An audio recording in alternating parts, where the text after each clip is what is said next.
Evening bedheads. Click. So if you watched yesterday's video, I still was sporting. I told you I was going to just record right back to back. So I'm sporting the same bouffant bedhead.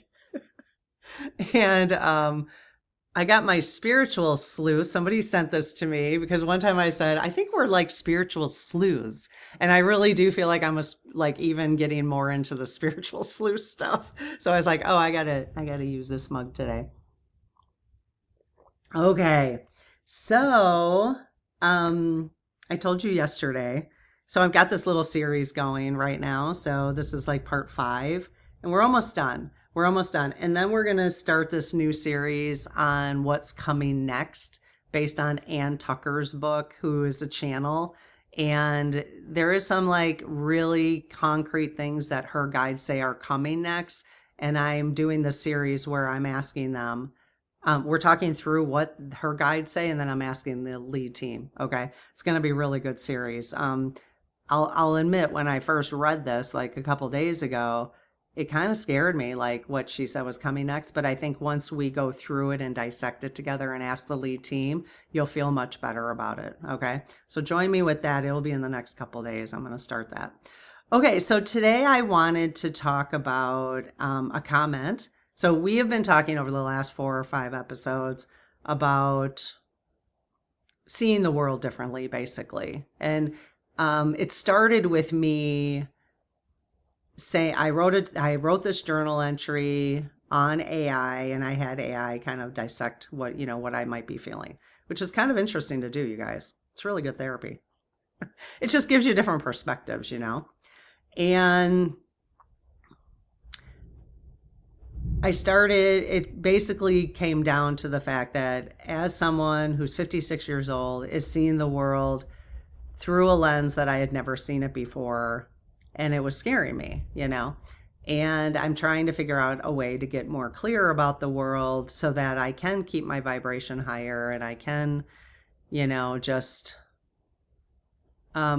do good work from clarity, like respond to what's going on in the world from a clear place, not from fear, which is where they want to keep us in the division. The division they've created, they meaning the global elite, we can call them the Epstein elite, the governments around the world, they all do the same thing. They've created this division among the people, right? And that is what keeps them in power. That's what keeps this whole thing kind of circling. And they do a little tiny bit for the people, but it's really not that great, and they spend the money on ridiculous things and whatever. But they've kept us in this division, and the way they do that is they've made us so disgusted with each other, so you can't even listen to each other anymore because we're so disgusted by it. That's what those little sound bites, this is what I talked about yesterday in last night's video. Those little sound bites. If you grew up watching CNN, or if you grew up watching Fox, which I used to watch Fox when in the 90s, because we look at the people who are on Fox now, my husband and I were like, we used to watch them in the 90s thinking they were pretty cool, but I think they did a better job being journalists then in the 90s. And then they kind of got bought out. All of them are getting bought out, so that it's like this just propaganda machine. And it's weird because we always thought, like when I was growing up, that like Russia and China only had propaganda machines. And I understood that they did. Like I understood they only showed people what they wanted them to see. And now we do. So we have to really admit that and understand that to see it clearly. Okay. So if you watch CNN, this is what I was talking about yesterday, and we'll get to this. What I'm talking about today is bridge humans. But what I talked about yesterday leads into this conversation. This was offered by somebody in our community. All right. This conversation we're going to have today. So if you don't see it, if you grew up watching CNN, believing that they were telling you the truth, right? They only showed, we're going to use Harris and Trump right now as examples. So CNN only uses these, and same with people on the right, or same with people on the left on YouTube, if you're watching them. If someone's only showing you these little clips, even like Stephen Colbert Jimmy Kimmel, they only show you the worst of the worst so that, they can get some laughs out of it or whatever. And then what happens is your brain is trained to think that that person's disgusting because they only show you stuff out of context. I mean, they really do. Okay. So if you're only seeing a little clip, they are training your brain. And I don't think like Stephen Colbert and Jimmy Kimmel are doing that on purpose, but it is part of the machine. It is training your brain to think that every time you hear Trump's voice, then you will be disgusted because that's all you've seen is disgust come out of his mouth, but you didn't get to see the rest of it because you never bothered to listen to it because you're so disgusted you can't even hear it, because that's how I've been. But if you've only been watching Fox News or Newsmax or whatever, or people on the right, who only showed clips of Biden and Harris, then you feel the same way. Because somebody in my family said the same thing and this is how I'm realizing it now, because I sent a video clip to him about Harris, and it was like, so I thought, oh, he's going to love this. And he was on the right? I thought, oh, he's going to love this. Like, it's so common sense what she's saying. And he literally said to me, I can't listen to her more than 2 minutes. Her voice just makes me sick. And I was like, oh my God, I can't believe it. But that's how I feel about Trump. Do you see what I'm saying? That is what they have done to our brain. So we can't listen to either side. Okay? So, and I'm just discovering that. This is something very new to me, like when I talked about this in yesterday's video. So when I've been doing this series, you guys have been leaving amazing comments. So one of the comments that I want to talk about today is from, again, Hans June, maybe, Hans June. Okay, so thank you so much for this comment. So let me read through the entire comment. I will do my best because I know sometimes all the time I'm very disjointed. Like I'll read part of it and then I'll talk, and then I'll read part of it and I'll talk. So I'm going to actually read the entire comment, which is a little long, but that's okay. But I want you to get the full picture first before we talk about it. I will do my best to not stop. Okay. So Hans June says, we are becoming aware of false sense of security from our beliefs in the past. A false sense of security from our beliefs in the past, both sides. Bridge humans walk the middle path. So I've never heard this term, bridge humans. So bridge humans walk the middle path, fully seeing darkness without becoming it, holding hope without denying reality. Bridge humans live between two collapsing worlds. A bridge human is someone who can hold the old system dissolving and the new consciousness not fully formed yet. That in-between space is uncomfortable because certainty is gone, authority feels unstable, truth feels unclear, emotions run high in the collective field. So the loss of trust you're describing, which I have been over the last couple series, this whole series, the loss of trust you're describing isn't just political or social. It's a threshold experience between external authority and internal sovereignty. And bridge humans are the ones who must learn to stand steady in that gap. The real work is not choosing sides, it's holding regulation. When trust collapses, most people move towards rage, despair, denial, obsession with information, which is where I'm at right now, numbing or dissociation. But the bridge human path is different. A bridge human asks, can I stay regulated in my body while truth, grief, and uncertainty are present? Because regulation is what allows truth to become wisdom instead of trauma. This connects directly to your core thesis. The body must be safe enough to hold reality. Because that's kind of what I like. Can I look at the dark side of humanity while maintaining my core, my steadiness. That's been this whole thesis through this whole conversation of these last week. Okay. Because I've been seeing darkness that I've never seen before. And that's been really unsettling. So she says collective shadow exposure mirrors the awakening process. Collective shadow exposure mirrors the awakening process. What is happening socially follows the same stages as personal awakening. Illusion of safety, shock exposure, emotional flooding, meaning making, so meaning, making meaning out of it. Okay, so I think that's where we're at. Integration and mature embodiment. So of those 6, we'll come back to those, but where are you? Illusion of safety, which we've been in for a while in the United States, some of us. Shock exposure, emotional flooding, meaning making, so trying to make meaning out of it, integration, and mature embodiment. What I find, okay, I'll come back to it. Bridge humans are often ahead in this cycle, which is why they feel overwhelmed earlier. Oh, this is interesting. More sensitive to injustice. Oh my God, I'm so sensitive to it. Grief for humanity. Responsibility to help others regulate. Oh, wow. I really feel like a bridge human. It's okay. So that's it. Okay. Oh my gosh, you guys. What? Does this not sum up? How many of you are resonating with this right now? Oh my gosh. Hans June, thank you so much. I am going to be talking about bridge humans for a lot going forward here. I just think we're going to have to. I think bridge human, we're going to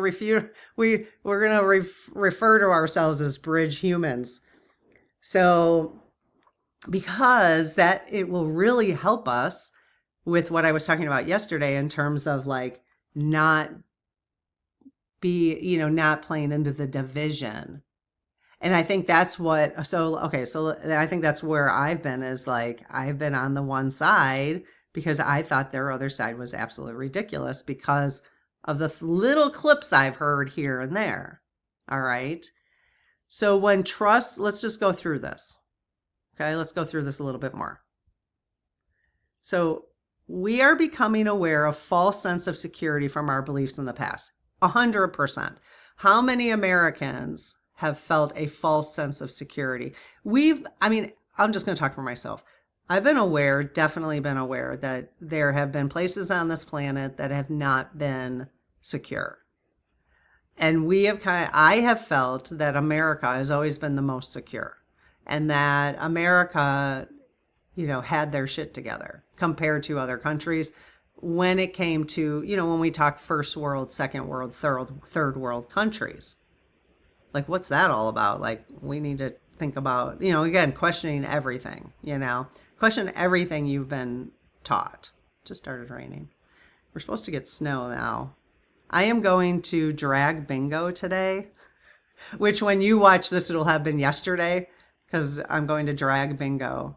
My friends and I have been wanting to go. Oh no, there's ice bouncing around. We've been wanting to go to drag bingo for a while. It's going to be a shitload of fun.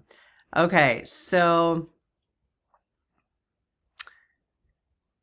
bridge humans walk the middle path, fully seeing darkness without becoming it.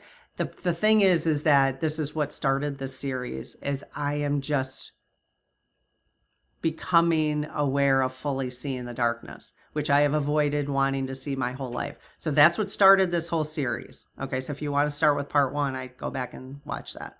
Okay, because then you'd get the whole thing. And if you just go back to videos right now, you'll see part 1. Okay, it's like the last 5 videos that are just listed in the video section by date. Okay, So fully seeing darkness without becoming it. That was my challenge at the beginning of the series, is I don't know how I can see the darkness without becoming it, without lowering my vibration, without staying in a state of fear, staying in a state of unbelievable surprise, shock, and awe, So holding hope without denying reality. So we need so what it sounds like bridge humans want to get to is seeing darkness, so the reality of humanity, without becoming it, and holding hope without denying reality. Okay? So let's work on those things as we move forward in this community. All right? Bridge humans live between two collapsing worlds. A bridge human is someone who can feel the old system dissolving. Anybody feeling that? And the new consciousness not fully formed yet. And I can intellectually understand the new conscious not fully formed yet and trust that it's coming because of some of the things I'm exposing myself to. Some of the channelers, a book that we're going to start reading together, this section anyways, from Ann Tucker, of what she's being channeled, the information she's being channeled. We in the spirit circle, we read the Golden Future together. So that's if part, what part of that's true, she channeled that, but we got to use discernment always. So the new what she's proposing is the new consciousness that's not fully formed yet. And we are now in this middle phase. Okay. So we are bridge humans. So we're, and maybe, am I getting this right? Are all of us on Earth right now bridge humans? Is that what it is? We're all bridge humans.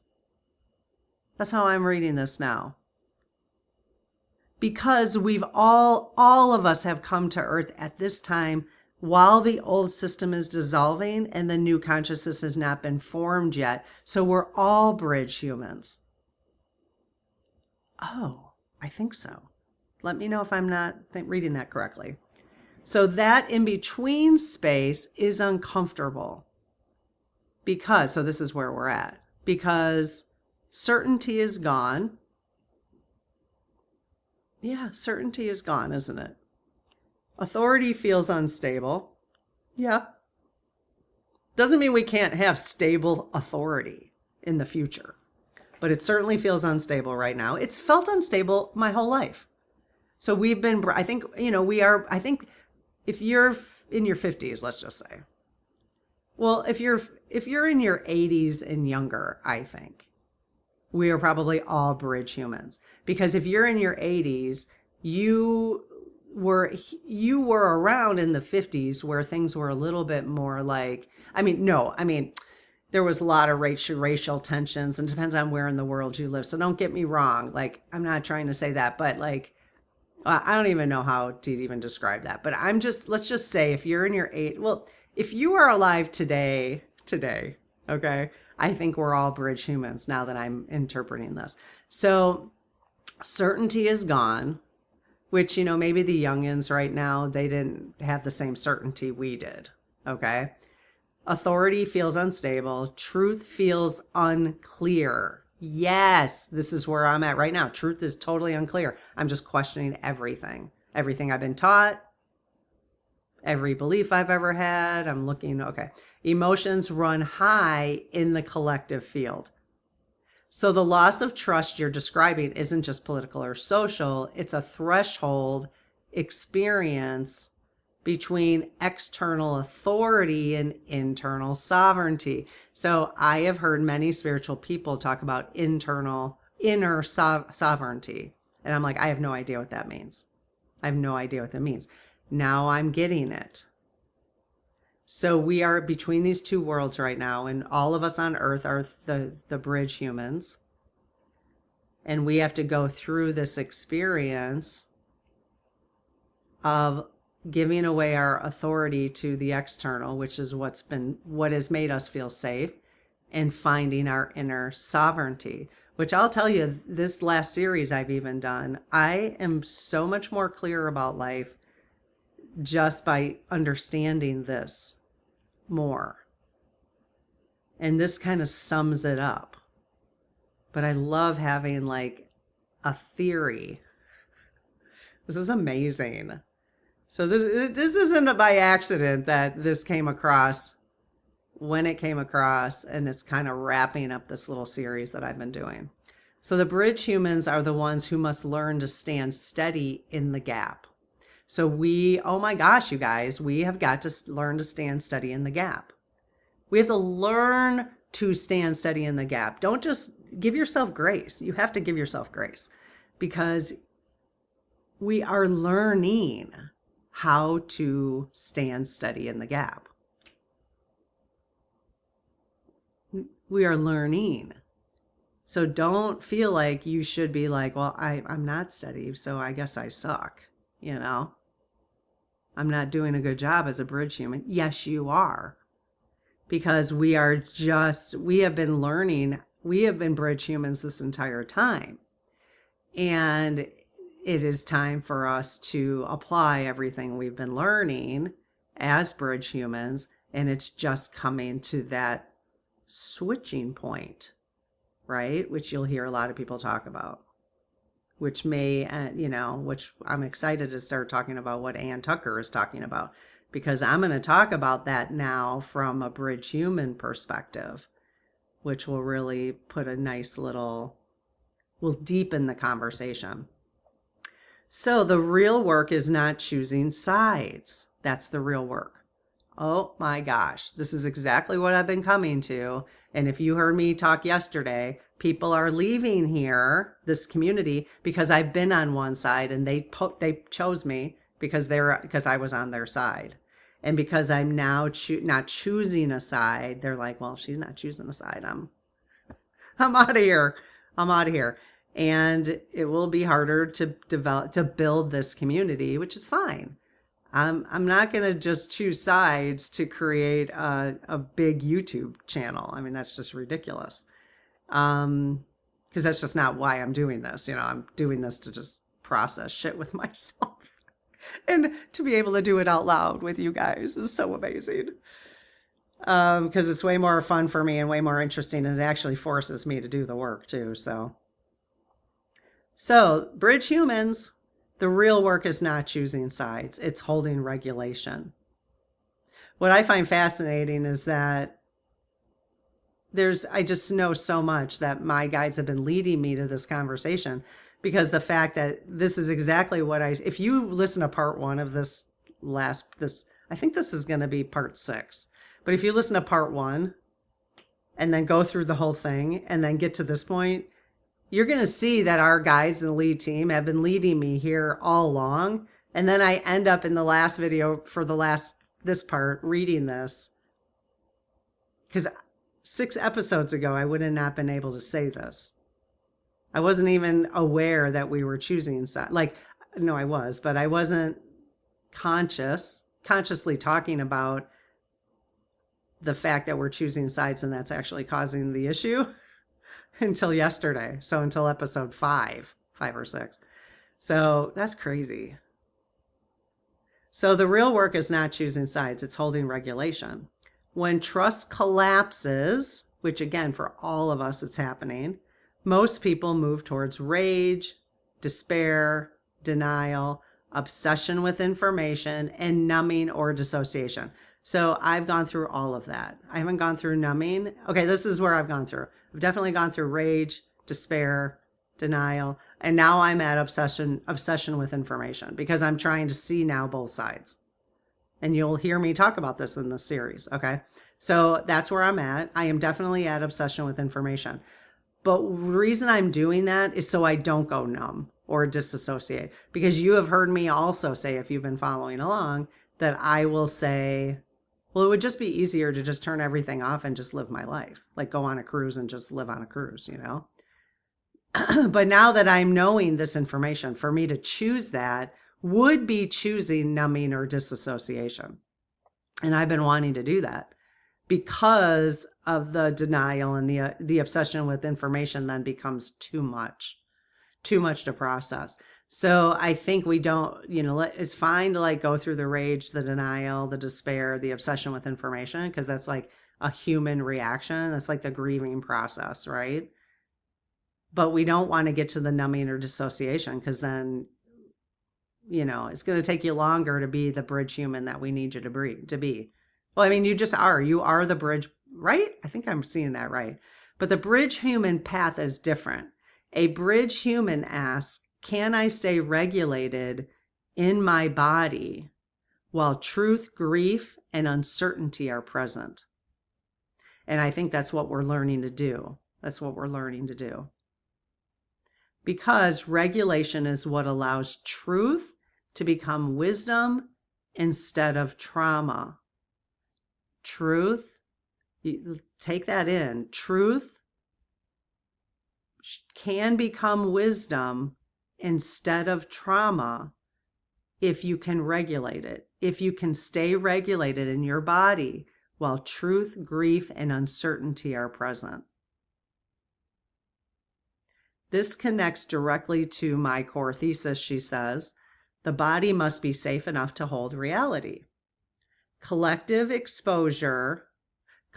shadow exposure mirrors the awakening process. Collective shadow exposure is mirroring the awakening process. What is happening socially follows the same stages as personal awakening. Illusion of safety. I had that. Shock and exposure. That's been going on now for a couple years. And for others, many more years, who have been on different platforms, hearing things that they're like, what? So shock and exposure for me, I've been in the shock and exposure phase just more recently than many other people have. Then there's emotional flooding. Meaning making, that's what I'm in right now. Trying to make meaning of all this. So I've been through I've realized there's an illusion of safety, shock and exposure. I've been through that. Emotional flooding, I've been through that. And you guys have seen me this if you've been around. Now I'm at meaning making, trying to make meaning of it. That's what this entire series has been about. That's crazy. So what's really weird about this is that, okay, so then the next phase is integration and then mature embodiment. What's really weird about this is when I started, I'm going to circle back to when I journaled. In part 1, I read you my journaling. What I journaled on AI, I just journaled because I was feeling the feels. I was feeling shock and exposure, and I was emotional flooding. Okay? So then the series helped me make meaning of what I was journaling. But the weird thing is Mabel, AI, said to me, well, what you're doing is you're going from, I can't remember, some kind of spirituality to integrated. She said integration. That's the word she used. And I said that in part 1 when I read that to you, my journaling. Mabel said you're at integration spiritually.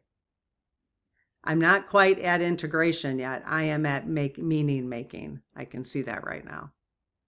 But the point of meaning making then is that you can integrate and then you go mature embodiment.